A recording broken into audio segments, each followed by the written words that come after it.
الوقت فاش كانت الحرب ديال الرمال،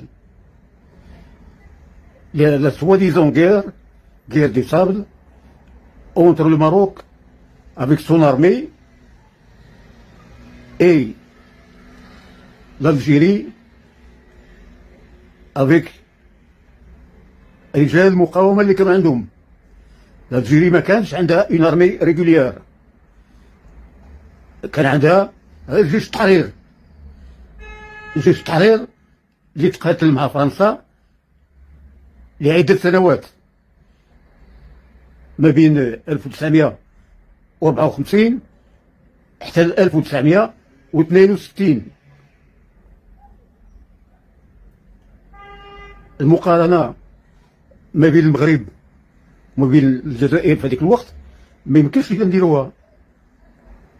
كان من جهة عندك، من جهة المغرب عندك اون ارمي عندها الأسلحة كتار، عندها تو لي مويان كيلفو، وعندها الطيارات، وعندها لي سيرفيس سبيسيو ديال لا سي هي معاها، عندهم لي سيرفيس سبيسيو ديال الموساد معاها، عندهم لي سيرفيس سبيسيو فرونسي كيعاونوهم.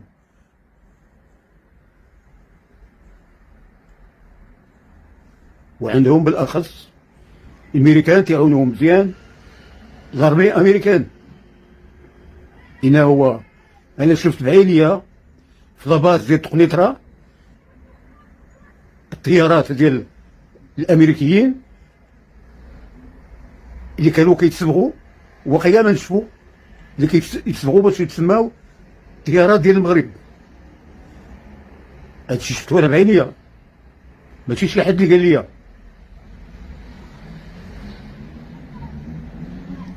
وفي هذيك الحدود، المنطقه ديال الحدود اللي كان فيها القتال ما بين القوات ديال المغرب وما بين القوات ديال الجزائر، كانوا بزاف ديال لي زاجون لي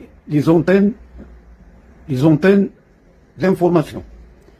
الفرق ما بين لي زونتين دانفورماسيون وما بين لي سورس دانفورماسيون.